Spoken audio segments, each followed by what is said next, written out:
Hi everyone, I am Arzu Chauhan. Welcome back to our YouTube channel B2E tutorials. Guys, आज मैं आपके साथ discuss करने वाली हूँ नॉलेज एंड करिकुलम का एक बहुत ज़्यादा इंपॉर्टेंट टॉपिक जो है NCF नेशनल करिकुलम फ्रेमवर्क 2005. बहुत इंपॉर्टेंट टॉपिक है गाइस. ये हर बार एग्जाम में पूछा जाता है. फोर्थ यूनिट का सबसे ज़्यादा इंपॉर्टेंट टॉपिक है ये. तो चलिए फिर डिस्कस करते हैं NCF 2005 क्या है. सो NCF 2005 नेशनल करिकुलम फ्रेमवर्क ये क्या है. It is a document. ये एक डॉक्यूमेंट है. 164 और 65 पेज का एक डॉक्यूमेंट है जिसमें बेसिकली हर एक एस्पेक्ट के बारे में बात करी गई है एजुकेशन से रिलेटेड. कि एजुकेशन से रिलेटेड सिलेबस क्या होना चाहिए. जो भी हम बच्चे को सिलेबस पढ़ाएंगे वो सिलेबस कैसा होना चाहिए. करिकुलर एक्टिविटीज़, को curricular activities, teaching method, teaching style, school की बिल्डिंग कैसी होनी चाहिए, इंफ्रास्ट्रक्चर कैसा होना चाहिए. मतलब each and everything is covered in this document in this NCF. तो उसी को हम अच्छे से डिटेल में डिस्कस करेंगे. सो NCF क्या है. It is a document that seeks to present a framework. ये क्या एक फ्रेमवर्क देता है. ये क्या एक बाउंड्री, एक फ्रेमवर्क बताता है जिसके अंदर रह करके स्कूल्स को, बच्चों को शिक्षा प्रदान करनी है. सो ये क्या है. It is a framework with in which schools and teachers can select and plan experiences that they feel all children should have. तो इसी फ्रेमवर्क के बीच में रह करके स्कूल को एंड टीचर्स को इस चीज़ को सिलेक्ट करना होगा एंड प्लान करना होगा कि उन्हें, बच्चों को, जितने भी स्टूडेंट्स हैं उनको किस तरह के एक्सपीरियंसेस प्रोवाइड कर रहे हैं, किस तरह से एजुकेशन देनी है जो कि स्टूडेंट्स के लिए ज़रूरी हैं. जो स्टूडेंट्स फील करते हैं कि उनको किस तरह के एजुकेशन सिस्टम की ज़रूरत है. तो NCF के अंतर्गत ही ये सारी चीज़ें इंक्लूड की जाती हैं कि किस तरह की शिक्षा देनी है, क्या पढ़ाया जाएगा, किस तरह से पढ़ाया जाएगा. सो अर्लियर, इससे पहले क्या था कि the national council of education research and training NCERT है. जो हमारी NCERT ने क्या किया है, उसने 3 बार जो है नेशनल करिकुलम फ्रेमवर्क पहले भी पब्लिश किए हैं. मींस कि 2005 से पहले 3 बार ही नेशनल करिकुलम फ्रेमवर्क बनाया गया. कब कब आया था वो आया था 1975 में. उसके बाद आया था 1988 में एंड देन 2000 में आया था. अब जो लेटेस्ट हमारा 4th NCF है वो है 2005 वाला, जो कि सबसे ज़्यादा लेटेस्ट है. अब लेटेस्ट क्यों, मतलब इसमें बार बार इसमें बदलाव करते रहे. क्यों करते रहे? क्योंकि पिछले NCF में कोई ना कोई कमियां थी, तभी जा करके जो भी नया NCF आया उसमें उन कमियों को सुधारा गया. तो जो कमियां 1975 वाले जो NCF में थी वो 1988 में सुधारा गया. तो जिस तरह से समय परिवर्तित होता गया, मॉडर्न टेक्नोलॉजी आती गई, हम ग्लोबलाइजेशन की तरफ जाते गए, तो बहुत से चेंजेस करने की ज़रूरत पड़ती रही हमारे एजुकेशन सिस्टम में. तो जो हमारा 2005 वाला NCF आया वो किस तरह से आया कि एक नेशनल स्टीयरिंग कमेटी उसका गठन किया गया प्रोफेसर यशपाल की अध्यक्षता में. ठीक है, प्रोफेसर यशपाल जो थे वो क्या थे, नेशनल स्टीयरिंग कमीशन के चेयरमैन थे. चेयरमैनशिप में उनकी क्या किया गया, इसको डिस्कस किया गया. और एक कैब मीन्स क्या होता है कि एक central advisory board of education है, उसको पास किया गया, उसको डिस्कस किया गया 7 सितंबर 2005 को. ठीक है, और उसमें ही NCF को क्या किया गया, पब्लिश किया गया. सो ये डॉक्यूमेंट जो था वो क्या था, ऑफर करता था एक फ्रेमवर्क फॉर मेकिंग सिलेबस. इसमें क्या क्या चीज़ें बताई गई कि किस किस चीज़ पर डिस्कशन हुई कि सिलेबस कैसा होना चाहिए बच्चों का. ठीक है, कि प्राइमरी लेवल पर सिलेबस कैसा होना चाहिए, एलिमेंट्री लेवल पे कैसा होना चाहिए, secondary and senior secondary level पर सिलेबस कैसा होना चाहिए बच्चों को, कि बच्चों की हर एक रिक्वायरमेंट, जिस एज ग्रुप को बच्चे बिलोंग करते हैं उसके अकॉर्डिंग ही बच्चों को सिलेबस पढ़ाया जाना चाहिए. देन टेक्स्ट बुक कैसी होनी चाहिए. ठीक है ना, NCERT की टेक्स्ट बुक का क्या सिलेबस होना चाहिए, वो हर एक चीज़ में डिस्कस किया गया. टीचिंग प्रैक्टिसेस के बारे में कि टीचर्स किस मेथड से बच्चों को टीच करेंगे, टीचिंग का स्टाइल कैसा होना चाहिए, everything is discussed in this NCF. Then within the document draw its policy basis for the earlier government report on education. तो जो गवर्नमेंट की पहले भी बहुत सारी पॉलिसीज़ वगैरह आती रही, प्रोग्राम आते रहे, तो उन्हीं सबको देख करके उनका पूरा सर्वे किया गया, हर चीज़ को रिव्यू किया गया और फाइनली NCF को बना करके तैयार किया गया. So NCF 2005 has been translated into 22 languages. NCF को 22 भाषाओं में, याद रखिएगा 22 भाषाओं में क्या किया गया, ट्रांसलेट किया गया, ताकि हर एक स्टेट में जो भी लोग रहते हैं उनकी जितनी भी लैंग्वेजेस हैं वो हर लैंग्वेज में एनसीएफ को समझ सके। And has influenced on syllabus in 17 state. तो 17 स्टेट्स में उस समय क्या 17 स्टेट्स में इसको इम्प्लीमेंट करने के लिए गवर्नमेंट को कहा, स्टेट गवर्नमेंट को कहा गया। तो इसका इन्फ्लुएंस 17 स्टेट्स पर पड़ा। अब देखते हैं आगे कि एनसीएफ ने क्या किया कि जब भी 2005 में आया था तो एनसीएफ ने क्या किया कि 10-10 लाख रुपए हर स्टेट को, जो 17 स्टेट्स थी, हर स्टेट को 10-10 लाख रुपए दिए।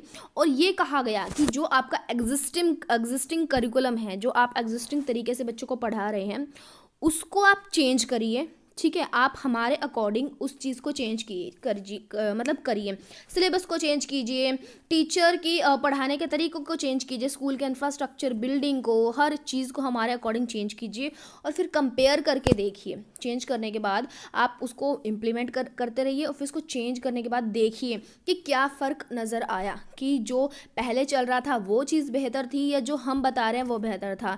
तो इसको क्या किया, कंपेयर करने की बात करी गई, ठीक है।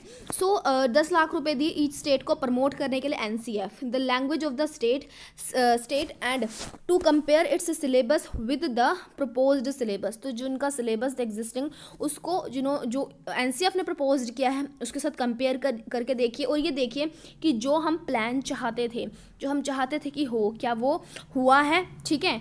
So that the plan for future form could be made, जो हम चाह रहे हैं क्या वो चीज़ हो सकती है।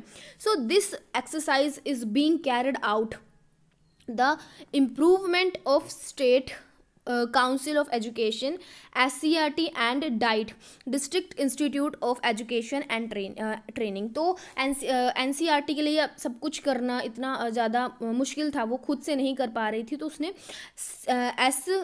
SCERT और डाइट की हेल्प से, क्योंकि ये बहुत बड़ा प्रोग्राम है, तो इसको दो जो हमारी बॉडीज़ हैं उनकी हेल्प से इस चीज़ को इम्प्लीमेंट करवाने का प्रयास किया। तो ये हर जगह इम्प्लीमेंट किया गया। एनसीएफ को जो मेन मोटो था वो क्या था, लर्निंग विदाउट बर्डन, कि शिक्षा बिना बोझ की। क्योंकि इससे पहले एनसीएफ के आने से पहले क्या था कि शिक्षा एक बोझ की तरह हो गई थी बच्चों के लिए। बच्चे इतना भारी भारी बैग, जितने वज़न के बच्चे नहीं होते थे उतना भारी वज़न का तो उनका बैग होता था, सभी बुक्स उनको लेके जानी पड़ती थी स्कूल में, एंड मतलब मोटी मोटी बुक्स होती थी, बच्चे बैग के बोझ के तले ही दब जाते थे। तो एनसीएफ में ये कहा गया कि शिक्षा को हमें बर्डन लेस करना है, शिक्षा बिना बोझ के बच्चों को जो है प्रोवाइड करनी है। बहुत सारी इसमें जो है रिकमेंडेशन दी गई, बहुत सारी चीज़ें बताई गई हैं, इसे हम आगे डिस्कस करेंगे। तो आपको ये याद रखना है कि इसका जो मेन मोटो था वो क्या था, शिक्षा बिना बोझ के, लर्निंग विदाउट बर्डन। तो चलिए आगे डिस्कस करते हैं इसका हिस्टोरिकल बैकग्राउंड क्या है, मतलब किस तरह से हमारी शिक्षा का विकास हुआ और एनसीएफ किस तरह से आया। So after independence, the concerned educational article later during the freedom struggle was visited by National Commission, the Secondary Education Commission 1952 and 53। आपको पता है कि जब हमारा देश आज़ाद हुआ 1947 में, तो उसके बाद ये देखा गया कि अब हमें अगर डेवलपमेंट करनी है तो हमारे एजुकेशन सिस्टम को बेटर करने की ज़रूरत है। तो एजुकेशन सिस्टम को बेटर करने के लिए बहुत सारी कमेटीज़ बनाई गई, बहुत सारे कमीशंस बनाए गए, और उसमें ये देखा गया कि क्या क्या कमियाँ हैं, तो उन कमियों को कैसे सुधारा जाएगा, ठीक है, और किस तरह की एजुकेशन पॉलिसी हमें चाहिए। तो सबसे पहले जो हमारा कमीशन बना था वो क्या था, हमारा बना था सेकेंडरी एजुकेशन कमीशन 1952 एंड 53, जिसमें काफ़ी सारी रिकमेंडेशंस दी गई। और उसके बाद हमारा कोठारी कमीशन, जिसे कहते हैं कि एजुकेशन कमीशन है, वो बना 1966 से 64 के बीच में, जिसमें जो कि एक बहुत ही इम्पॉर्टेंट कमीशन माना जाता है, ठीक है। So both commission elaborated on their themes emerging out of Mahatma Gandhi educational philosophy change the social and political contact with the focus of national development. तो हमारे नेशन को डेवलप करना था, और उसके लिए इन्होंने क्या किया, जो अर्लियर कमीशन थे उन्होंने जो है महात्मा गांधी की जो फिलोसफी है उसको बेस बना करके जो है काम किया, क्योंकि महात्मा गांधी का ये कहना था कि बच्चों को आप इस तरह से शिक्षा दीजिए कि बच्चे अपनी पढ़ाई के साथ साथ अपनी आजीविका भी कमा सकें। ठीक है, बेसिक एजुकेशन की उन्होंने बात की थी कि बच्चों को आर्ट एंड क्राफ्ट की शिक्षा भी दीजिए आप पढ़ाई के साथ साथ, ताकि बच्चे क्या हैं कि बेरोजगार ना रहें, अपना ब्रेड एंड बटर जो अपनी मनी है, ठीक है, हार्ड अपनी मनी खुद से कमा पाएँ, तो इस तरह की शिक्षा देने को कहा गया था। फिर उसके बाद 1976 की बात है कि फिर एजुकेशन को क्या किया गया, कनकरेंट लिस्ट में डाल दिया गया। पहले क्या था कि या तो स्टेट बनाती थी या फिर सेंटर को ही अधिकार था कि एजुकेशन पर वो क्या करें, पॉलिसीज़ वगैरह बनाएं, बट कनकरेंट लिस्ट में डालने के बाद क्या किया गया कि दोनों सेंटर एंड स्टेट दोनों का ही इक्वल राइट है, एजुकेशन से रिलेटेड जो भी पॉलिसीज़ हैं, अमेंडमेंट वगैरह हैं, वो सब कुछ दोनों ही कर सकते हैं। So and for the first time in 1986 the country as a whole had a uniform national policy on education। तो 1986 में फर्स्ट टाइम क्या हुआ कि हमारे देश में एक यूनिफॉर्म, एक जैसी पूरे के पूरे देश में एक जैसी uniform national policy on education I. ठीक है, अब एनसीएफ जो है 2005 इसमें positive and negative development of field की हर एक एस्पेक्ट की बात करिए कि क्या पॉजिटिव है क्या नेगेटिव है, हमें किस तरह से चीज़ों को सुधारना है। ठीक है, जो चीज़ कमी है, जो चीज़ नेगेटिव है उसको दूर करना है और पॉजिटिविटी की तरफ जाना है। तो इसमें ईच एंड एवरी एस्पेक्ट को कवर किया गया। अब बात कर लेते हैं इसकी कुछ गाइडिंग प्रिंसिपल्स है जिनके बेस पर एनसीएफ को बनाया गया है। ठीक है, कि क्या क्या चीज़ हमें अचीव करनी है, बेसिकली क्या क्या प्रिंसिपल्स हैं हमारे। तो पहला प्रिंसिपल है कि connecting knowledge to life outside the school, कि जो भी शिक्षा हम बच्चे को दे रहे हैं, जो भी बच्चों को पढ़ा रहे हैं, ऐसा नहीं है कि वो सिर्फ स्कूल की चार दीवारी के अंदर ही रह जाए, कि सिर्फ हम बच्चों को किताबी ज्ञान दे रहे हैं, ठीक है, जो बुक्स में लिखा हुआ है वही पढ़ा रहे हैं, जिसका कि रियल लाइफ से कोई मतलब नहीं है। ऐसा नहीं होना चाहिए। शिक्षा ऐसी होनी चाहिए जो उसको आउटसाइड द स्कूल, ठीक है ना, रियल लाइफ से, जो उसका एनवायरनमेंट है, घर है, आसपास का वातावरण है, हर एक चीज़ से कनेक्ट करे, उसकी सोच इतनी बेहतर करनी जो है, वही इसका जो मेन उद्देश्य था। ठीक है, कि हमें नॉलेज को outside the school real life से कनेक्ट करना है। Then ensuring the learning shifted away from the rote method, हमें शिक्षा को कोई रट्टाफिकेशन तक ही नहीं रखना है कि हमने बच्चों को पढ़ा दिया, बुक्स में जो भी चीज़ें लिखी थी वो रटवा दी, अच्छे नंबर दे दिए, बच्चों को पास कर दिया एंड डिग्री थमा दी। ऐसा नहीं होना चाहिए। बच्चों को ऐसी शिक्षा देनी चाहिए जिनसे उनका कॉन्सेप्ट क्लियर हो, वो प्रॉब्लम सॉल्विंग और क्रिटिकल थिंकिंग जो है बच्चे के अंदर डेवलप करे। इस तरह की शिक्षा बच्चे को प्रदान करी जानी चाहिए। Then making examination more flexible and integrated, examination system भी फ्लैक्सीबल होना चाहिए, जिसको हम समय के साथ साथ परिस्थितियों के साथ साथ चेंज कर सके। ऐसा नहीं कि रिजिड है, बस जो फॉलो हो रहा है भेड़ चाल बस वही फॉलो होता रहे। फ्लेक्सिबल होना चाहिए, इंटीग्रेटेड होना चाहिए, एक जैसा होना चाहिए। ठीक है, into the classroom and attached experiences with students life, और इसको स्टूडेंट्स की रियल लाइफ से भी अटैच कनेक्ट होना चाहिए। Enriching the curriculum to provide for overall development for children rather than remain book centered, कि सिर्फ हमें बुक सेंटर्ड जो बुक्स में लिख दिया है उसके ऊपर उसके भरोसे नहीं रहना है। स्टूडेंट्स को एनरिच करना है, उनके करिकुलम को एनरिच बनाना है, उनको अलग अलग तरह के डिफरेंट एक्सपीरियंसेस देने हैं, उनकी ओवरऑल डेवलपमेंट करनी है, उनके cognitive, affective and psychomotor domain हर एक क्षेत्र का विकास करना है। फिफ्थ पॉइंट है नर्चरिंग एंड ओवरराइडिंग आइडेंटिटी, कि बच्चों के अंदर एक जो उनकी आइडेंटिटी है उसको नर्चर करना, उसको बहुत बेहतर बनाना। Informed by caring concern within the democratic polity of the country, कि हमारी कंट्री जो डेमोक्रेटिक कंट्री है उसके बारे में बच्चों को बताना कि हमारी कंट्री कैसी है, हमारी कंट्री का पॉलिटिकल सिस्टम कैसे है, आप किस तरह से अपनी समाज में रहोगे। बच्चों को हर चीज़ के बारे में तैयार करना ही एनसीएफ का मेन उद्देश्य है। फिर एनसीएफ 2005 प्राइमरली फोकस किस पे करता था, without any pressure, so that means learning without pressure. अगर लर्निंग करवानी है, बच्चों को शिक्षा प्रदान करनी, तो बिना किसी दबाव के, बिना किसी प्रेशर के दोगे आप, जॉयफुल एक्सपीरियंसेस दोगे बच्चों को, खुशनुमा एक्सपीरियंसेस दोगे, ताकि बच्चे खुशी खुशी स्कूल में आए। ठीक है, ऐसा नहीं कि बच्चे रोते रोते स्कूल में आए, बच्चे खुशी खुशी स्कूल में आए। And move away from the text book as a basis for examination and reduce stress it, कि बच्चों को स्ट्रेस कम हो, क्योंकि बच्चे क्या है पढ़ाई के बोझ के तले दब जाते हैं, बस उनके दिमाग में सारे टाइम बस पढ़ाई पढ़ाई पढ़ाई, सिलेबस सिलेबस रहता। ऐसा नहीं होना चाहिए, बच्चों को इंटरेस्टिंग वे में हमें पढ़ाना है, जॉयफुल एक्टिविटी बनानी है पढ़ाई को, ठीक है। So that significant changes in the pattern of syllabus. तो इस तरह से हमें अपने सिलेबस को चेंज करना होगा कि बच्चों से बहुत अच्छी अच्छी एक्टिविटीज़ करवाएं जिससे बच्चे उसमें इंटरेस्ट लें एंड लर्निंग बाय डूइंग करो, और खेलते खेलते अपने सारे कॉन्सेप्ट्स को क्लियर कर लें। And to form a sense of self reliance and individual dignity, कि बच्चों के अंदर खुद एक सेल्फ रिलायंस होनी चाहिए कि बच्चे आत्मनिर्भर बने और उनकी खुद की इंडिविजुअल, उनकी व्यक्तिगत एक आइडेंटिटी होनी चाहिए, पहचान होनी चाहिए। तो इसके ऊपर बल दिया गया। देन 8 पॉइंट है to come up with a child centred approach to learning and to promote universal enrolment retention up to the age of 14 years, कि कम से कम 14 साल तक की उम्र के लिए, जब बच्चे 8th क्लास तक पहुंचते हैं तो कम से कम तब तक की यूनिवर्सल, की हर जगह हर राज्य में बच्चों की एनरोलमेंट फुल होनी चाहिए। जितने भी बच्चे हैं 6 से 14 वर्ष के, वो सभी स्कूल में जाए और 100% इनकी एनरोलमेंट होनी चाहिए, ठीक है। और चाइल्ड सेंटर्ड अप्रोच, कि बच्चे को ध्यान में रखकर, बच्चे को केंद्र में कर ही शिक्षा बच्चे को प्रदान की जानी चाहिए। 9 पॉइंट है with reference to social context the recently published curriculum and ensure that all schools are provided with standard framework and irrespective of gender, caste, religion and creed, की किसी भी जाति, धर्म या लिंग के आधार पर भेदभाव करे बिना स्टैंडर्ड्स को फॉलो करके ही बच्चे को शिक्षा प्रदान की जानी चाहिए, और किसी भी बच्चे को आप शिक्षा से वंचित नहीं रखेंगे। तो ये बेसिकली इसके सभी गाइडिंग प्रिंसिपल्स थे एनसीएफ के। आई होप आपको समझ में आएगा कि शिक्षा बिना बोझ के, कि बच्चे को एक जॉयफुल एक्टिविटी की तरह हमें पढ़ाना है और लाइफ को और शिक्षा को लाइफ से कनेक्ट करना है, ठीक है। ऐसा नहीं कि सिर्फ बुक्स में से रट्टा मरवा दिया, ऐसा नहीं है। कॉन्सेप्ट क्लियर करवाना, क्रिटिकल थिंकिंग डेवलप करवानी है। चलिए आगे इसकी एम्स की बात करते हैं कि एम्स क्या है। एम्स ऑफ एजुकेशन, की शिक्षा का क्या एम होना चाहिए एनसीएफ के अकॉर्डिंग। पहला है कमिटमेंट टू डेमोक्रेसी, सबसे इम्पॉर्टेंट है, क्योंकि हमें शिक्षा क्यों दी जा रही है, ताकि हम जब बड़े हो जाएं तो हम हमारे समाज का एक अच्छा, एक आदर्श नागरिक बने, हमारे समाज के लिए, हमारे देश के लिए अच्छी जो है कुछ बेहतर करें, अच्छी एक्टिविटीज़ करें, देश के कल्याण में, उसके डेवलपमेंट में योगदान दें। तो एक कमिटमेंट होनी चाहिए डेमोक्रेसी के प्रति, ठीक है।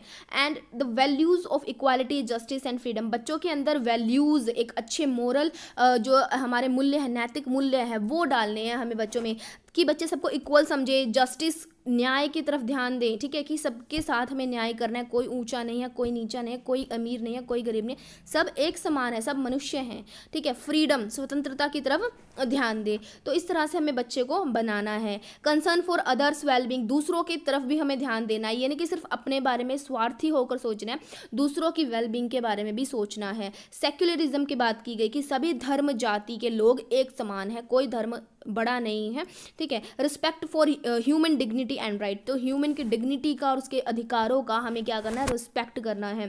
Development of reasoning and understanding, बच्चों के अंदर रीजनिंग करने की क्षमता, सही सोचने विचारने की, तर्क करने की क्षमता एंड उनकी अंडरस्टैंडिंग को डेवलप करना है। The curriculum therefore should provide adequate experiences and space for dialogue and discourse in the school, building commitment in the children. तो हमें बच्चे को एक अच्छे और एडिक्वेट एक्सपीरियंसेस देने हैं, तो ताकि बच्चे क्या कर सके, कि देश के निर्माण में अपना योगदान दे सके, ठीक है। Then independence of thoughts and actions, बच्चों के जो थॉट्स हैं, सोचने का तरीका है, जो उनकी क्रियाएं हैं, एक्शंस है, वो इंडिपेंडेंट होने चाहिए। किसी और की देखा देखी बच्चे नकल ना करें, अपनी सोच और अपने ही जो एक्टिविटीज़ हैं अपने खुद से करें वो।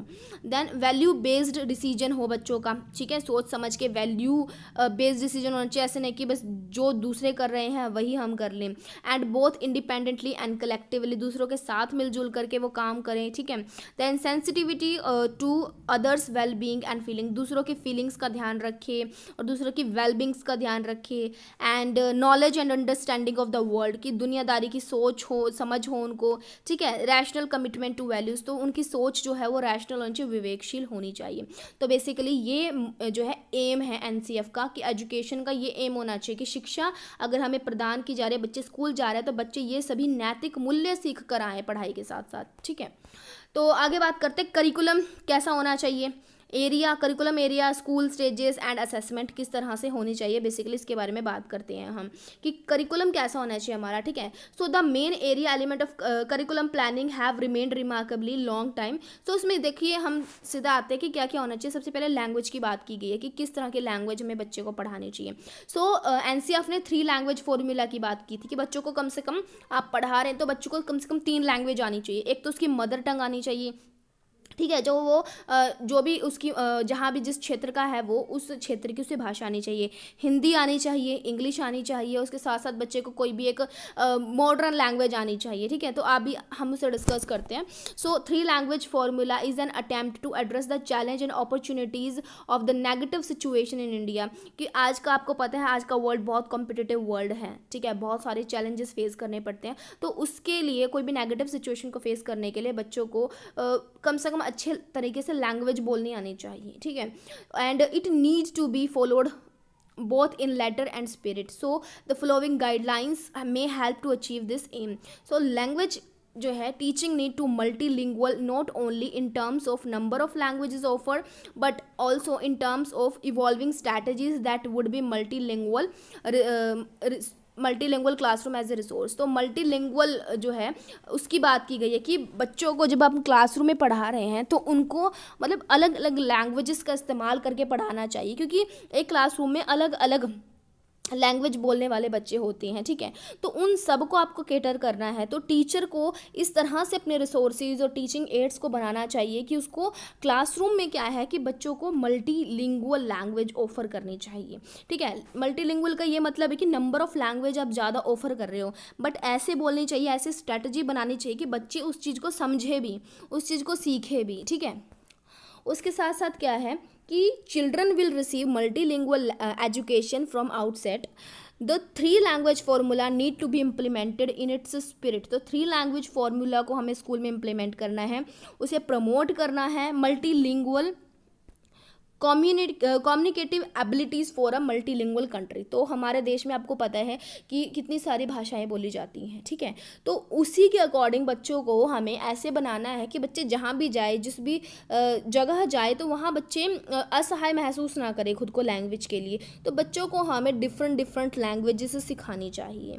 And in the non Hindi speaking state, उन स्टेट्स में जहाँ पर हिंदी बिल्कुल भी नहीं बोली जाती, जैसे साउथ साइड है, तमिल या मलयालम भाषा बोली जाती है, तो वहाँ पर बच्चे को हमें हिंदी भाषा सिखानी चाहिए, ठीक है। So in the case of Hindi speaking state children learn language not spoken in their area, ठीक है। और जहाँ पर हिंदी बोली जाती है हमारी नॉर्थ साइड, तो वहाँ पर बच्चे को ऐसी भाषा बोलनी सिखानी चाहिए कि जो हिंदी नहीं है, अदर लैंग्वेजेस बच्चे को, जैसे कि तमिल हो गई है, बच्चे को सिखानी चाहिए। संस्कृत सिखानी चाहिए बच्चे को, ठीक है। संस्कृत में ऑल्सो भी studied as a modern Indian language in addition to these languages. तो बाकी सभी लैंग्वेज के साथ साथ हमें संस्कृत भी सिखानी चाहिए बच्चों को, जो कि एक मॉडर्न इंडियन लैंग्वेज है। उसके साथ साथ क्या है, हमें बच्चों को होम और फर्स्ट लैंग्वेज और मदर टंग में एजुकेशन देनी चाहिए कि जो भी लैंग्वेज मदर टंग है वो बचपन से ही सीखता है, उसी में बच्चे को स्टार्टिंग में शिक्षा देनी चाहिए। उसकी प्राइमरी एजुकेशन जो है मदर टंग में करवानी चाहिए। सो it is that through their इनेट language faculty and interaction with the family and other people around it, ठीक है। तो बच्चे अपने आसपास से, अपने फैमिली से, अपने सिबलिंग से एंड अपने नेबर से जो भी लैंग्वेज सीखते हैं, लोकल लैंग्वेज, तो उसमें बच्चे को प्रारंभ में शिक्षा देनी चाहिए। एंड फिर उसके बाद children came to school with full communicative competence in their language और इन मैनी केसेस लैंग्वेज। तो फिर जब बच्चे स्कूल में आते हैं तो बच्चे वही लैंग्वेज सीखे हुए होते हैं, तो बच्चे को उसी लैंग्वेज में आप प्रारंभिक शिक्षा दीजिए, बाद में धीरे धीरे आप बच्चे को दूसरे लैंग्वेज भी सिखा सकते हैं। उसके बाद सेकंड लैंग्वेज एक्विजिशन, जब बच्चे को वही लैंग्वेज आती है जो उसकी प्रारंभिक लैंग्वेज है, उसके बाद बच्चे को आप धीरे धीरे हिंदी, इंग्लिश वगैरह जो भी आपको लैंग्वेज सिखाने वो सिखा सकते हैं।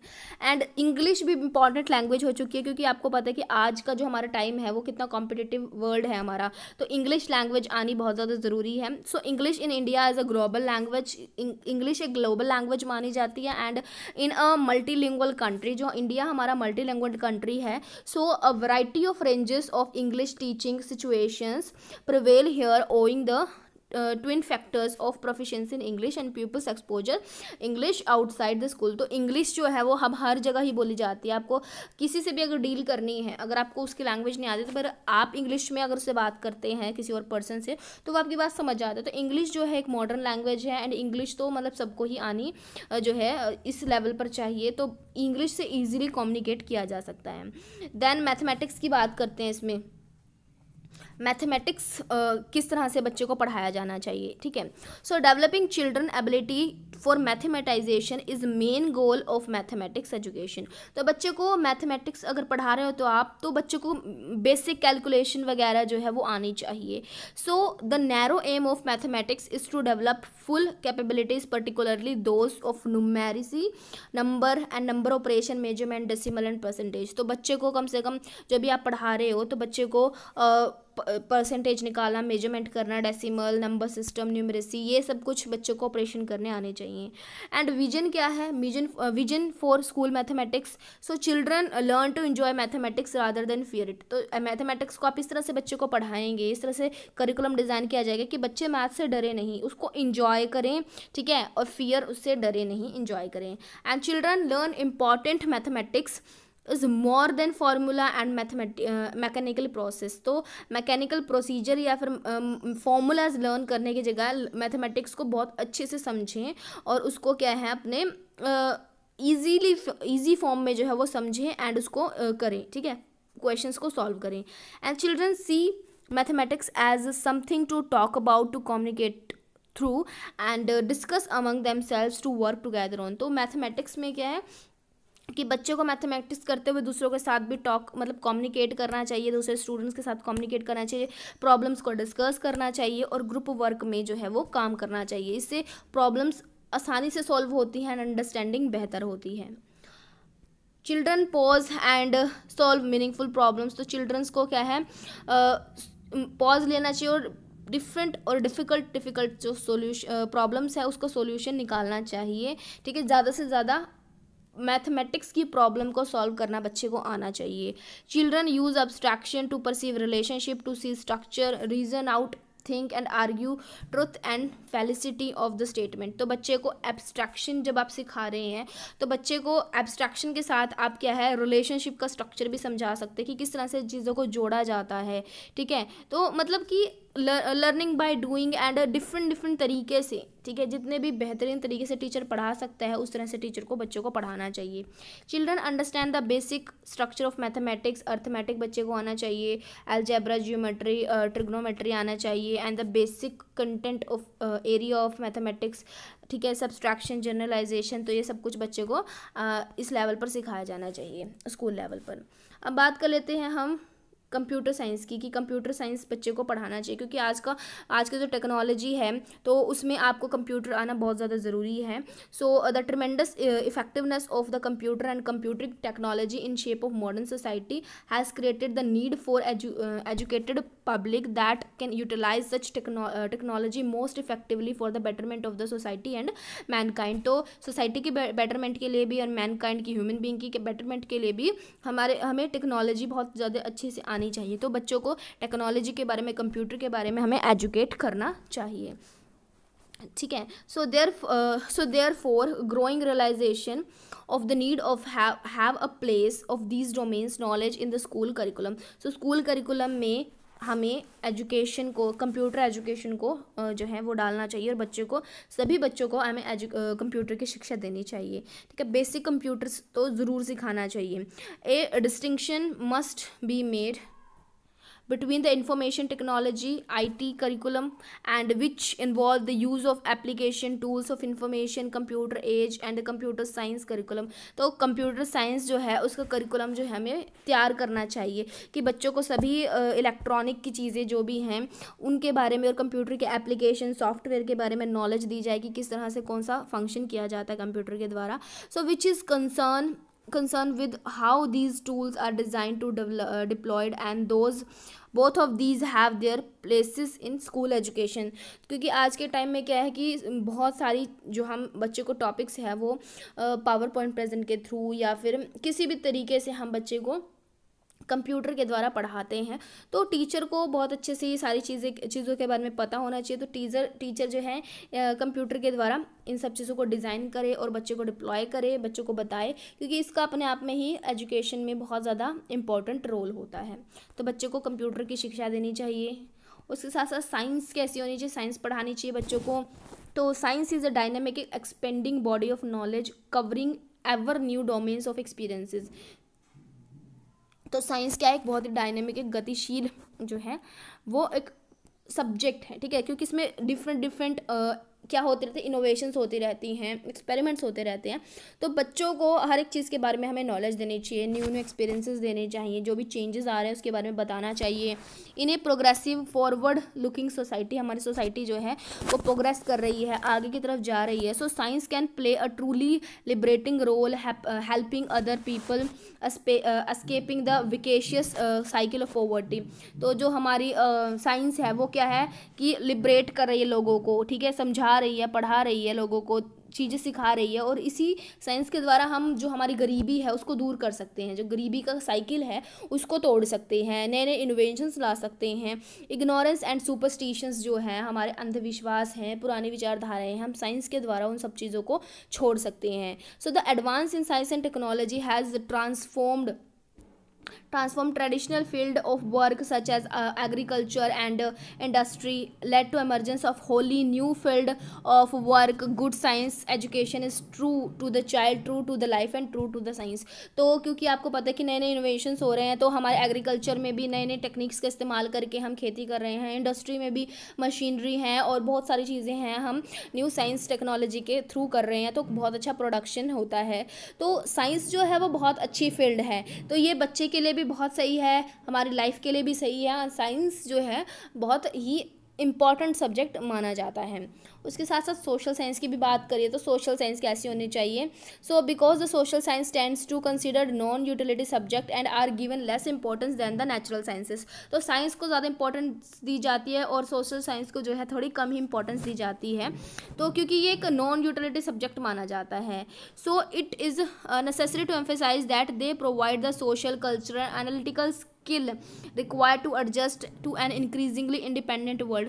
तो हमें बच्चे को क्या है, क्योंकि सोशल साइंसेस में हम बच्चे को मॉरल एजुकेशन, हमारी हिस्ट्री, पॉलिटी के बारे में, कल्चर के बारे में बताते हैं, तो बच्चे के अंदर हमें social cultural analytical skills develop करनी चाहिए। इस तरह का करिकुलम होना चाहिए हमारा, बच्चे की इंडिपेंडेंट थिंकिंग हो, क्योंकि वो एक इंडिपेंडेंट वर्ल्ड में रहता है, ठीक है, एंड डील विद, और उसको क्या है पॉलिटिकल इकोनॉमिक रियलिटी से डील करना हमें सिखाना चाहिए, ठीक है। अगर हम प्राइमरी स्टेज पे बात करें तो प्राइमरी स्टेज पे किस तरह के सोशल साइंस, बच्चे को नेचुरल साइंस बतानी चाहिए, सोशल एनवायरनमेंट के बारे में बताना चाहिए, will be explained an integral part of the language and mathematics. तो लैंग्वेज एंड मैथमेटिक्स के साथ साथ हमें बच्चे को क्या है सोशल साइंस के द्वारा भी बच्चे को शिक्षा देनी चाहिए, जिसमें उसको सोशल एनवायरनमेंट के बारे में, आस पड़ोस के बारे में, सबके बारे में पता चले। Then at the upper primary stage, तो प्राइमरी स्टेज पर हम बच्चे को history, geography, political and science and economics पढ़ा सकते हैं। और अगर सेकेंडरी स्टेज की बात करें तो सेकेंडरी स्टेज पर history, geography, sociology, political and science and economics ये सब पढ़ा सकते हैं। हायर अगर सेकेंडरी की बात करें तो it is important as it often as choice of subject to the student. तो अब बच्चा बड़ी क्लास में हो जाता है, हायर सेकेंडरी लेवल पर हो जाता है, तो उसको एक अलग सब्जेक्ट भी बच्चा सोशल साइंस को चूज़ कर सकता है। अब बात कर लेते हैं आर्ट एजुकेशन की। तो आर्ट एजुकेशन कैसी होनी चाहिए। So the art, visual and performing need to be become an important component of learning in curriculum. तो बच्चे को क्या है आर्ट एंड क्राफ्ट की शिक्षा देनी चाहिए, बच्चे को के अंदर आर्टिस्टिक वैल्यूज़ डेवलप करनी चाहिए, ऐसा करिकुलम तैयार करना है। तो children must develop skills and abilities of these areas and not treat these mayor entertaining. सिर्फ आर्ट एंड क्राफ्ट को एंटरटेनमेंट के पर्पज़ से ना लेकर के एक स्किल के तौर पर हम जो है वो अडॉप्ट कर सकते हैं। So through the art curriculum students must be introduce to rich and varied artistic tradition of the country, जैसे music, dance, theatre, and contribute to the development of self both cognitive and social importance to such experiences during the primary school year can not be over emphasise. तो बच्चे को हमें क्या है सिर्फ mayor entertainment के लिए नहीं, बल्कि हमें हमारे कल्चर को, हेरिटेज को आगे अगर प्रिजर्व करके रखना है तो भी बच्चों को हमें इन सब की शिक्षा देनी चाहिए, क्योंकि फिर उनको हमारे देश के कल्चर के बारे में, म्यूज़िक के बारे में, डांस थिएटर के बारे में पता चलेगा, जिससे बच्चों के अंदर कॉग्निटिव एंड सोशल जो है स्किल्स ये सब कुछ इंप्रूव होंगी। तो बच्चे को आर्ट की एजुकेशन भी दी जानी चाहिए, ठीक है। उसके बाद है वर्क एजुकेशन भी दी जानी चाहिए, वर्क एंड एजुकेशन। तो काम करना भी बच्चे को सिखाना चाहिए। So work is also an arena for the learning for children, whether in home, बच्चा चाहे घर पर हो, स्कूल में हो, सोसाइटी पे हो, चाहे वर्क प्लेस पे हो, तो बच्चे को काम करने की बच्चे के अंदर भावना जो है वो डालनी बहुत ज़रूरी है, कि बच्चे को काम की वैल्यू पता चले कि काम करना कितना ज़रूरी है, और कोई काम छोटा या बड़ा नहीं होता, काम काम होता है। तो बच्चे के अंदर इस तरह की भावना डेवलप करनी बहुत ज़रूरी है। Children begin to absorb the content of work early at the age of 2 years, so children imitate their elders and like pretending to do work, ठीक है। अब क्या है कि बच्चे को क्या है, काम करना, अपना खुद का ही काम करना हमें सिखाना चाहिए, ठीक है। अब बच्चा जब 2 साल का होता है तभी से हम बच्चे को चीज़ें खुद से करना, चीज़ें सिखाते हैं, ठीक है। बच्चा अपने माता पिता को, अपने बड़े लोगों को देखता है, और वो देखता है कि वो सब अपना काम खुद कर रहे हैं, ठीक है। तो बच्चे के अंदर काम करने की भावना 2 साल से ही जो है बच्चे के अंदर डाल दी जाती है। तो काम करना बहुत ज़रूरी है। तो बच्चे को शिक्षा के साथ साथ आर्ट एंड क्राफ्ट या फिर कोई भी ऐसी स्किल सिखानी चाहिए कि बच्चे अपने लिए, खुद के लिए पैसे कमा सकें और दूसरों पर डिपेंड ना हो, ठीक है। इस तरह का करिकुलम बनाया जाना चाहिए। Through work one learn to find one place in the society, कि जब हम काम करते हैं तो हम खुद को सोसाइटी का एक हिस्सा मानते हैं कि हाँ हम भी काम कर रहे हैं और हम सोसाइटी का एक हिस्सा हैं, सोसाइटी में कंट्रीब्यूट कर रहे हैं। सो it is an educational activity, ये एक एजुकेशनल एक्टिविटी भी है, and with an inherent potential for inclusion. So therefore an experience of involvement in productive work in educational setting should make one appreciate the worth of social life and what is valued and appreciated in the society. तो बच्चे को जब पढ़ाई के साथ साथ जब बच्चा कोई काम करता है तो उसको लगता है कि मैं भी सोसाइटी का एक हिस्सा हूँ, मेरी भी इन्वॉल्वमेंट है यहाँ पे, मैं भी कोई प्रोडक्टिव वर्क कर रहा हूँ एजुकेशनल सेटिंग के अंदर रहते हुए भी, तो उसके काम को अप्रिशिएट करना चाहिए, ठीक है। उसके अंदर फिर अप्रिसिएशन होगा तो वो और अच्छा और बेहतर काम करेगा, ठीक है, अपनी शिक्षा के ख़त्म होने के बाद। उसके बाद है कि स्कीम क्या है, स्टडी एंड असेसमेंट। तो किस तरह से हमें बच्चे को असेसमेंट करना चाहिए, किस तरह की स्कीम्स है हमारे यहाँ कंट्री में, ठीक है। तो पहला है अर्ली चाइल्डहुड एजुकेशन, कि जब हमारी चाइल्डहुड की स्टेज प्रारंभ ही हुई है बच्चे की तो बच्चे को शिक्षा दी जाती है। सो अर्ली चाइल्डहुड की स्टेज कब होती है कि 6 से 8 साल का जब बच्चा है तब उसकी अर्ली चाइल्डहुड की स्टेज से स्टार्ट होती है। सो ये बहुत क्रिटिकल पीरियड होता है बच्चे का, ठीक है। When the foundation are laid for a life long development, तो ये क्या होता है, बेस होता है, नींव होती है। अगर नींव मजबूत होगी तो आगे जो बिल्डिंग बनेगी वो भी बहुत बेहतरीन बनेगी। तो बच्चों को इस एज में हमें बहुत कुछ सिखाना होता है, और इस वक्त बच्चों की जो मेंटल एबिलिटी होती है वो बहुत शार्प होती है, बच्चे चीज़ें बहुत जल्दी सीखते हैं, ठीक है। बच्चों को पोटेंशियल होता है वो फुल इस वक्त होता है, ठीक है। तो बच्चे को हमें लाइफ लॉन्ग अगर बच्चे को ये रियलाइज़ करवाना है, उसकी डेवलपमेंट करनी है, तो ये स्टेज बहुत इंपॉर्टेंट है, ठीक है। Framework and pedagogy for early childhood care must be based on the historical perspective taking into account the various domains of development. तो हमें क्या करना चाहिए कि the characteristics of children at each sub stage and learning needs of in terms of experiences. तो बच्चे को, teachers को है बच्चे की हर एक जो है करैक्टरिस्टिक्स के बारे में पता होना चाहिए कि इस एज में, इस एज ग्रुप में बच्चा किस तरह से समझेगा, किस तरह से पढ़ेगा। तो ज़्यादा से ज़्यादा बच्चे को क्या है, एक्सपीरियंसेस प्रोवाइड करने चाहिए, बेहतरीन एक्सपीरियंसेस प्रोवाइड करने चाहिए, ताकि आगे जा करके जब बच्चा अपनी स्टडी कंटिन्यू करे तो बच्चे के बेसिक क्लियर हो, बच्चे के फाउंडेशन क्लियर होना चाहिए। फिर बात करते हैं एलिमेंट्री एजुकेशन की। जब बच्चा थोड़ा बड़ा हो जाता है तो उस वक्त कैसी शिक्षा देनी चाहिए। So period of elementary school class 1 से लेकर के 8 so is now also organized as a period of compulsory schooling by the constitutional amendment making education as a fundamental right। तो 1 से 8 मतलब 6 से 14 साल का बच्चा है, ठीक है। 6 से 14 साल का बच्चा है, वो 1 से 8वीं क्लास में पढ़ता है। तो आपको पता है कि हमारे एजुकेशन में 6 से 14 साल के बच्चों के लिए फ्री एंड कंपल्सरी एजुकेशन जो है वो प्रोवाइड करवाई गई है। तो ये बेस है, ये मस्ट जो है मस्ट और कंपल्सरी माना गया है। So the beginning of the spirit marks the formal introduction of the children to reading. तो बच्चे को हम रीडिंग करना, राइटिंग करना, अर्थमेटिक कैलकुलेशन वगैरह करना जो है वो सिखाते हैं इस एज ग्रुप में, ठीक है। And the introduction of the formal discipline, जैसे बच्चों को साइंस, सोशल साइंस वगैरह इनके बारे में सब कुछ सिखाया जाता है। एलिमेंट्री जब स्कूल का एंड होता है 8वीं क्लास जब वो कर लेता है तो उसको बेसिक सभी चीज़ें आ जाती है, उसको रीडिंग करना आ जाता है, राइटिंग करना आ जाता है, अर्थमेटिक कैलकुलेशन करनी आ जाती है, साइंस के बारे में पता होता है, सोशल साइंस के बारे में पता होता है। तो बच्चों का जो बेसिक होता है ना तो वो सब कुछ 8th क्लास तक उसका बेसिक करवा दिया जाता है, ठीक है। So the period of 8 is one of the tremendous cognitive development. तो 8वीं क्लास तक का जो पीरियड होता है बच्चे का, मीन्स 8 ईयर्स का जो पीरियड होता है 1 से 8वीं क्लास तक का, वो ट्रिमेंडस कॉग्निटिव डेवलपमेंट का होता है। इस वक्त बच्चे के अंदर जो बच्चे की जो मेमोरी होती है वो बहुत शार्प होती है। तो जितना ज़्यादा हो सके हमें बच्चे को समझाना और पढ़ाना चाहिए इस एज में। So shaping reason, intellect and social skills as well as skills attitude necessary for entering the work place. तो बच्चे को इस ही एज ग्रुप में हमें ज़्यादा से ज़्यादा स्किल्स सिखानी चाहिए, सोशल स्किल्स सिखानी चाहिए, उसका एटीट्यूड जो है वो पॉजिटिव डेवलप करना चाहिए। तो ये बहुत इंपॉर्टेंट स्टेज है। उसके बाद जाता है सेकेंडरी स्कूल। तो सेकेंडरी स्कूल क्या हो गया हमारा, बच्चा 8वीं हो गया, फिर 9वीं और 10वीं क्लास, ठीक है। तो अब इसमें क्या है, सेकेंडरी जो हमारा सेकेंडरी स्कूल है, तो secondary school is a period of intense physical change and information of identity. तो जब बच्चा 8 के बाद अपना 6 से 14 साल के हो गया था, फिर बच्चा 15 और 16 साल का जब होता है तो अडोलसेंट की स्टेज में होता है, तो बच्चे के अंदर बहुत सारी चेंजेस आते हैं, फिजिकल चेंजेस आते हैं, मेंटल चेंजेस आते हैं, आइडेंटिटी क्राइसिस वगैरह बच्चे के अंदर आती है जो हम अडोलसेंट में पढ़ चुके हैं। सो it is also the period of intense vibrancy and energy. तो बच्चे के अंदर बहुत ज़्यादा वाइब्रेंसी एंड बहुत ज़्यादा एनर्जी होती है इस एज ग्रुप में। And the ability of abstract thinking, logical thinking emergence. तो बच्चे के चीज़ों को सिर्फ कॉन्क्रीट वे में नहीं बल्कि एब्स्ट्रैक्ट वे में भी चीज़ों को सोचने लग जाता है, चीज़ों में तर्क वितर्क करने शुरू कर देता है, ठीक है। And allowing childrens to possibility of the engagement with both understanding and generating knowledge beyond the here and now. तो उसको क्या है, अपनी अंडरस्टैंडिंग को बहुत ज़्यादा वास्ट करने की ज़रूरत होती है, क्योंकि क्रिटिकल जो अंडरस्टैंडिंग है बच्चे की and the self critical understanding of self in relation to society also image during this period. तो बच्चे के अंदर क्या है, क्रिटिकल अंडरस्टैंडिंग हो जाती है और समाज में किस तरह से रहना है और खुद की उसकी समाज में क्या जगह है, तो हर चीज़ उसके दिमाग में चलती रहती है। तो बहुत क्रिटिकल पीरियड होता है ये। तो इस तरह से हमें करिकुलम डिज़ाइन करना चाहिए जो बच्चों की इस एज ग्रुप की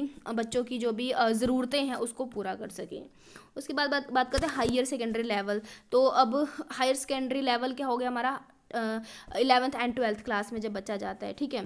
तो बच्चा क्या है 16, 17 या फिर 18 की एज में होता है जिस वक्त बच्चा इस एज में जाता है।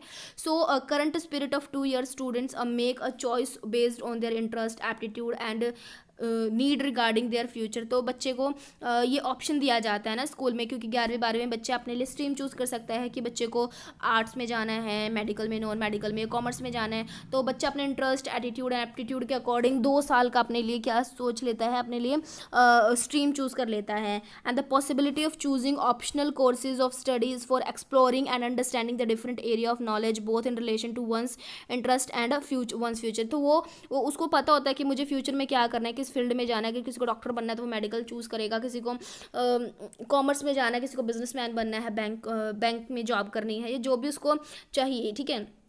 तो वो अपने अकॉर्डिंग, अपने इंटरेस्ट के अकॉर्डिंग, अपने फ्यूचर को ध्यान में रख के अपने लिए करियर चूज़ कर सकता है, मतलब स्ट्रीम चूज़ कर सकता है। And it is an integral to this stage exploring discipline and approaching problem issues for rich interdisciplinary perspective and are possible at this stage. तो बच्चे नए नए सब्जेक्ट्स को क्या करते हैं, एक्सप्लोर करते हैं, नए नए डिसिप्लिन्स को एक्सप्लोर करते हैं, अप्रोच करते हैं, और जो भी इंटरडिसिप्लिनरी जो भी परस्पेक्टिव है और जो भी प्रॉब्लम्स है उसको सॉल्व करने की कोशिश करते हैं और लाइफ में आगे बढ़ते हैं। अब बात कर लेते हैं 5th पॉइंट है open schooling and bridge schooling. कि कई बार बच्चे स्कूल नहीं जाते हैं, ओपन स्कूलिंग भी करते हैं, ठीक है, ओपन से पढ़ लेते हैं। So beginning with national open school board, इसमें क्या आएगा, open school board have begin to function a fewer state. तो स्टार्टिंग में क्या है, भी कुछ ही स्टेट ओपन स्कूलिंग करवाते थे, कि हर जगह ओपन स्कूलिंग नहीं होती थी। ओपन स्कूलिंग में क्या होता है कि बच्चे घर पर बैठ करके पढ़ सकते हैं और सिर्फ एग्जामिनेशन दे करके पास हो सकते हैं। So now you are able to provide much more flexibility and options for the students and the range of subjects they are offer in wide. तो अब क्या है, बहुत सारे स्टेट्स अब ओपन स्कूलिंग को क्या कर रहे हैं, प्रमोट कर रहे हैं, ओपन स्कूलिंग ऑफर कर रहे हैं, जो कि बच्चों को बहुत ज़्यादा फ्लेक्सिबिलिटी देती है। बच्चे पढ़ाई के साथ साथ कोई और स्किल सीख सकते हैं, कुछ और भी बहुत सारे काम कर सकते हैं, तो काफ़ी सारी फ्लेक्सिबिलिटी मिलती है, बहुत सारे ऑप्शंस मिलते हैं, अलग अलग सब्जेक्ट में बच्चे जो है अपनी एजुकेशन प्राप्त कर सकते हैं। And bridge courses conducted widely in many part of the country to enable children who are out of the school and school to study program and become integrated into class suitable to their age। तो अपनी as के according जो भी उनकी class suitable है उसके according वो admission ले सकते हैं और अपनी पढ़ाई कर सकते हैं, उनको स्कूल वगैरह जाने की ज़रूरत नहीं होती है। तो ये ब्रिज स्कूलिंग या ओपन स्कूलिंग भी फैसिलिटी प्रोवाइड करी गई है एनसीएफ के अंदर। तो ये था हमारा करिकुलम कि करिकुलम कैसा होना चाहिए। अब बात कर लेते हैं कि करिकुलम के साथ साथ हमारा जो स्कूल है और क्लासरूम है उसका एनवायरनमेंट कैसा होना चाहिए। अब फिजिकल इंफ्रास्ट्रक्चर की बात कर लेते हैं। सो फिजिकल इंफ्रास्ट्रक्चर ऐसा होना चाहिए कि जो हर एक बच्चे की नीड को फुलफिल करे। तो स्कूल में प्रॉपर लाइब्रेरीज होनी चाहिए, क्लासरूम प्रॉपर होने चाहिए, टॉयलेट फैसिलिटी होनी चाहिए, कैंटीन की फैसिलिटी और अपना वाटर कैंपर, वाटर कूलर की हर चीज़ की फैसिलिटी स्कूल में होनी चाहिए, जहाँ पर बच्चा आसानी से शिक्षा को ग्रहण कर सके बिना किसी हिंड्रेंस के। So children are constantly in crafting with the physical environment of their school during structure और unstructure consequently and building are most expensive physical asset of a school and maximum educational value could be derived from them. तो school की जो building होती है वही सबसे महंगी होती है, ठीक है। स्कूल कोई ऐसे नहीं बन जाता, बहुत लाखों करोड़ों का खर्चा करना पड़ता है। तो स्कूल की बिल्डिंग जो बहुत एक्सपेंसिव होती है और स्कूल की फिजिकल एसेट होती है, तो बहुत सोच समझ करके हमें अपने स्कूल की बिल्डिंग को बनाना चाहिए, ठीक है। So setting norms and standard special related to space, तो नॉर्म्स एंड स्टैंडर्ड को फॉलो करना चाहिए। एंड जो स्कूल का स्पेस होता है, ठीक है, उसको सोच समझ के डिसाइड करना चाहिए। स्कूल की बिल्डिंग को, फर्नीचर को और उसकी क्लीनलीनेस को, स्कूल की क्वालिटी को मेंटेन करने के लिए बहुत चीज़ों का ध्यान रखना पड़ता है और एक्सपर्ट्स के द्वारा ही इस चीज़ को डिज़ाइन किया जाना चाहिए। और जो स्पेस है, ठीक है, so norms are related to age, to size, to group size, the teacher child ratio and nature of activity to be carried out। तो हर चीज़ को चिल्ड्रन की एज ग्रुप को ध्यान में रख करके क्लासरूम वगैरह जो है वो उस तरह से बनाए जाने चाहिए, इस तरह से डेकोरेट करे जाने चाहिए। क्लास का साइज़ कैसा है, ठीक है, कितने बच्चों की स्ट्रेंथ है, अगर 30 बच्चों की स्ट्रेंथ है तो किस तरह से वहाँ पर प्रॉपर आप रूम्स बनाएंगे और बच्चों के लिए सारी चीज़ें डेकोरेट करेंगे। और प्यूपल टीचर रेशो उनको ध्यान में रखेंगे और किस तरह की एक्टिविटी कंडक्ट होती है, हर चीज़ को ध्यान में रख के स्कूल का स्पेस डिसाइड होगा। फिर स्कूल की बिल्डिंग डिसाइड होगी एंड फर्नीचर डिसाइड होगा कि स्कूल की बिल्डिंग जो है उसमें सेफ्टी होनी चाहिए, हाइजीन का ध्यान रखना चाहिए, ठीक है। तो हर चीज़ को वहाँ पे प्रॉपर आपको ध्यान रखना है। प्रॉपर जो है आर्किटेक्ट है वो पूरा स्टाइल, क्राफ्टमैनशिप हर चीज़ तैयार करेगा। स्कूल की लोकेशन, वहाँ का cultural specific relation, climate, ecology, मतलब हर चीज़ के बारे में आपको ध्यान रख करके स्कूल की लोकेशन डिज़ाइन करनी है एंड स्कूल वहाँ पर बनाना है। एंड फर्नीचर प्रॉपर होना चाहिए बच्चों के बैठने के लिए, ठीक है। जिस एज ग्रुप के लिए आप क्लासरूम बना रहे हैं उस एज ग्रुप के अकॉर्डिंग फर्नीचर होना चाहिए, ठीक है। छोटे बच्चों के लिए तो छोटे बेंच होने चाहिए, बड़े बच्चों के लिए मतलब उन्हीं के अकॉर्डिंग जो है पूरा सिटिंग अरेंजमेंट होना चाहिए। फर्नीचर का ध्यान रखेंगे, स्पेस का, बिल्डिंग का, and nurturing and enabling environment की स्कूल का आसपास का वातावरण कैसा है, वहाँ पर कोई और फैक्ट्री वगैरह तो नहीं है जहाँ से पोल्यूशन आ रहा है, या फिर कुछ भी ऐसे डिसएडवांटेजेस की सिचुएशन तो नहीं है जो बच्चों की स्टडी पर इफेक्ट डाले, ठीक है। So nurturing and enabling the environment as public spaces, school must be marked by the value of equality, social justice and respect and diversity as well as the dignity and right of the children। तो जो हमारा school होता है वो किस तरह से बच्चों को समझाता है, किस तरह से बच्चों को शिक्षा देता है कि सोशल जस्टिस के बारे में, इक्वालिटी के बारे में, रिस्पेक्ट के बारे में और डाइवर्सिटी के बारे में, हर चीज़ के बारे में बच्चों को वहाँ पर शिक्षा दी जाती है। टीचर्स एंड चिल्ड्रंस, ये क्या है, दोनों पार्ट है सोसाइटी के। And based on the membership of the caste, gender, religious, linguistic group and economic status inform social interaction. तो बच्चे को क्या है किसी भी तरीके से भेदभाव करना नहीं सिखाया जाता है स्कूल में। तो स्कूल में इतना अच्छा एनवायरनमेंट बच्चों को प्रोवाइड करवाया जाता है क्योंकि स्कूल में हर एक तरह के बच्चे आते हैं, डिफरेंट बैकग्राउंड से बच्चे आते हैं, अलग अलग कास्ट से आते हैं। तो सबको आपस में मिलजुल कर सोशल इंटरेक्शन के साथ रहना सिखाया जाता है। तो इस तरह का स्कूल का आसपास का वातावरण होना चाहिए, बच्चों को इस तरह से नर्चर करना चाहिए। अब बात करते हैं पार्टिसिपेशन की, कि चिल्ड्रंस को क्या है पार्टिसिपेशन करवाना चाहिए हर एक एक्टिविटी में, ठीक है। सो पार्टिसिपेशन ऑफ ऑल चिल्ड्रन, कि हर एक्टिविटी में हर एक बच्चे का पार्टिसिपेशन होना ज़रूरी है, ठीक है। ऐसा नहीं कि आप किसी को किसी भी कंपटीशन में किसी भी फील्ड में पार्टिसिपेट करने से आप रोकोगे, ठीक है। तो ये क्या चिल्ड्रन का राइट होता है, ठीक है, सभी चिल्ड्रन का राइट है ये। और पॉलिसी ऑफ इंक्लूजन है कि हर एक को हमें, चाहे वो किसी भी धर्म जाति का है, सबको हमें क्या करना है इंक्लूड करके रखना है, क्योंकि हम इंक्लूसिव एजुकेशन में ही पढ़ ही चुके हैं, ठीक है। पॉलिसी ऑफ इंक्लूजन अपनाना है हमें, चाहे कोई भी विकलांग बच्चा है या किसी को कोई भी समस्या है, उसको आप किसी चीज़ से वंचित नहीं रखेंगे, ठीक है। अब बात कर लेते हैं हम इसके करिकुलम की, curriculum site and learning sources की, क्या क्या लर्निंग सोर्सेज हमें यूज़ करने चाहिए। तो पहला है टेक्स्ट एंड बुक्स, कि हम को पढ़ाने के लिए बच्चों को टेक्स्ट बुक जो है उसकी ज़रूरत होती है। तो रिटन मटेरियल कैसा होना चाहिए, तो ये सभी है इसके पॉइंट्स, ठीक है। उसके साथ साथ हमें क्या है, हमारी जो बुक्स होती हैं वो क्या प्रॉपर एडिटेड होनी चाहिए, इम्प्रूव्ड होनी चाहिए, केयरफुली रिटर्न होनी चाहिए, बुक्स को अच्छे से लिखा होना चाहिए, सोच समझ के लिखा होना चाहिए। जितने भी एग्जाम्पल दिए जा रहे हैं बुक में वो बिल्कुल सही होने चाहिए। ऐसे नहीं होना चाहिए कि किसी भी जाति धर्म की भावनाओं को ठेस पहुँचाने वाले होने चाहिए। प्रॉपरली प्रोफेशनल्स के द्वारा डिज़ाइन एडिटेड होने चाहिए, टेस्टेड होने चाहिए। उसमें सिर्फ मेयर फैक्चुअल इन्फॉर्मेशन ना हो, बल्कि इंटरेक्टिव स्पेसेस, बच्चे को क्या है ऐसा बुक्स प्रोवाइड करवाओ जिससे कि बच्चे इंटरेक्ट कर पाएँ, बच्चे चीज़ों से रिलेट कर पाएँ, चीज़ों को समझ पाएँ। तो इस तरह से हमें हमारी बुक्स जो है वो डिज़ाइन करनी चाहिए। तो बुक्स में जो लेसन वगैरह दिए होते हैं वो कैसे होने चाहिए, थीमेटिक होने चाहिए, किसी थीम के ऊपर बेस होने चाहिए, थीमेटिक लेसन होने चाहिए जिसमें वैरायटी ऑफ एक्सपीरियंसेस हो बच्चे के लिए, डिफरेंट डिफरेंट एक्टिविटीज़ बच्चा कर सके at different level for different group. क्योंकि आपने अगर एनसीईआरटी की बुक्स वगैरह देखी होंगी तो उसमें लेसन के खत्म होने के बाद काफ़ी सारी एक्टिविटीज़ जो है वो गिवन होती हैं, जो बच्चा खुद से अपने आसपास के माहौल में भी कर सकता है। तो उस तरह के इंटरेक्टिव एक्टिविटीज़ बुक्स में होनी चाहिए। ग्रेडेड सेल्फ असेसमेंट मटेरियल होना चाहिए कि बच्चा अगर पढ़ ले चैप्टर को, लेसन को कर ले, तो वो खुद से ही अपने सेल्फ असेसमेंट भी कर सके, क्या वो एबल है उन क्वेश्चंस के आंसर को करने के लिए या नहीं। तो ऐसा होना चाहिए कि बच्चे को मिनिमम स्कैफोल्डिंग की ज़रूरत पड़े, बच्चों को स्कैफोल्डिंग मतलब कि टीचर की मदद की कम से कम ज़रूरत पड़े बच्चों को। तो इस तरह से हमें हमारी टेक्स्ट बुक को डिज़ाइन करना चाहिए। एंड ग्रुप एक्टिविटी ज़्यादा से ज़्यादा होनी चाहिए उसमें, क्योंकि बच्चे ग्रुप में ज़्यादा अच्छे से सीखते हैं। स्टोरी टेलिंग मेथड का इस्तेमाल करना चाहिए, स्मॉल ड्रामा वगैरह बच्चे के अगर ड्रामा के थ्रू बच्चे को पढ़ाया जाएगा, इस तरह से स्टोरी डेवलप की जानी चाहिए कि बच्चा इंटरेस्टिंग वे में चीज़ों को सीखे। तो कुल मिला के हमारी टेक्स्ट बुक इस तरह से होनी चाहिए। लाइब्रेरीज जो स्कूल में होनी चाहिए वो प्रॉपर होनी चाहिए, बच्चों के को ध्यान में रख करके होनी चाहिए, ठीक है। So school libraries have been a subject of policy recommendation for a long time, but functioning library in the school continuously be a rarity. तो मतलब कि कहा तो गया है हमारी पॉलिसी में कि हर स्कूल में लाइब्रेरी होनी चाहिए, बट ऐसा हर जगह नहीं अवेलेबल है। बहुत कम स्कूल हैं जहाँ पर अपने स्कूल की खुद की लाइब्रेरी है, तो ये क्या है बहुत रेयरिटी, ठीक है, इसको बहुत कम हमें देखने को मिलती है। So it is important that future planning treats to library as an essential component of the school at all level. तो स्कूल में जो लाइब्रेरी है वो हर एक स्कूल में होनी चाहिए, तो ये एसेंशियल कंपोनेंट माना जाता है। Both teacher and student need to be motivated and train to use the library as a resource of learning, pleasure and concentration. तो लाइब्रेरी का यूज़ करना बच्चों को एंड टीचर्स को सबको सिखाना चाहिए, क्योंकि लाइब्रेरी में बच्चा बहुत अच्छे से कॉन्सेंट्रेट होकर पढ़ सकते हैं। तो बहुत खुशी से एंड कॉन्सेंट्रेशन होकर बच्चा वहाँ पर लर्न करे, तो इस तरह से हमें बच्चे को सिखाना चाहिए।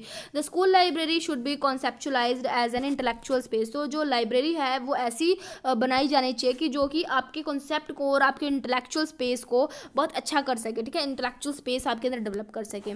तो आप इंटेलिजेंट होकर के वहाँ पर आराम से आप वहाँ पर पढ़ सकते हैं, आपके दिमाग को और ज़्यादा शार्प कर सकते हैं। तो ऐसी लाइब्रेरी होनी चाहिए स्कूल में। Then tools and laboratories. तो स्कूल में जितने भी आपके प्रैक्टिकल सब्जेक्ट हैं उससे रिलेटेड आपके स्कूल में लेबोरेटरीज या फिर टूल्स होने चाहिए, ठीक है। साइंस की लैब अलग होनी चाहिए, फिजिकल एजुकेशन की अलग, म्यूजिक की अलग, ठीक है। So equipping the school with the tools and necessary for art and craft work in an imperative. तो आर्ट एंड क्राफ्ट वगैरह के लिए ज़रूरी होती है, ठीक है। The curriculum area are contributed for achieving the aim of making the space and creative space one only if we can mindly plan resources, ठीक है। हम अगर सोच समझ के दिमाग से अगर इस्तेमाल करेंगे तभी हम जा करके अपने स्कूल को और ज़्यादा बेहतर बना सकते हैं, ठीक है। तो हर तरीके की फैसिलिटी हमें बच्चों को वहाँ पर प्रोवाइड करनी चाहिए। उसके साथ साथ क्या है कि अदर साइट एंड स्पेसेस, कि बच्चे को सिर्फ स्कूल बिल्डिंग तक ही ना रख करके हमें स्कूल से बाहर, स्कूल की प्रेमाइसिस से आउटसाइड भी बच्चे को लेके जाना चाहिए, जैसे कि लोकल मॉन्यूमेंट्स है, म्यूजियम है, या नेचुरल फिजिकल एनवायरनमेंट है, रिवर हिल्स वगैरह बच्चों को लेके जाना चाहिए, हमारे प्रकृति के बारे में बताना चाहिए। और बहुत डिफरेंट अब आप बच्चे को लेकर जाओगे तो बच्चे के अंदर जो है चीज़ों को अलग तरीके से सोचने की जो दृष्टिकोण है वो बच्चे के अंदर डेवलप होगा। तो अलग अलग जो स्पेसिस हैं, जैसे एवरीडे स्पेसिस है, जैसे मार्केट प्लेस, पोस्ट ऑफिस वगैरह, तो इन सब को बच्चे को विजिट करवाने चाहिए ताकि बच्चे को डे टू डे चीज़ें करनी आए, ठीक है। जैसे कि बैंक में अकाउंट कैसे ओपन करना है, तो इस तरह से बच्चे को आप चीज़ें सिखाएंगे तो बच्चा अच्छे से चीज़ों को समझ पाएगा एंड रियल लाइफ से एजुकेशन को हम जोड़ पाएंगे।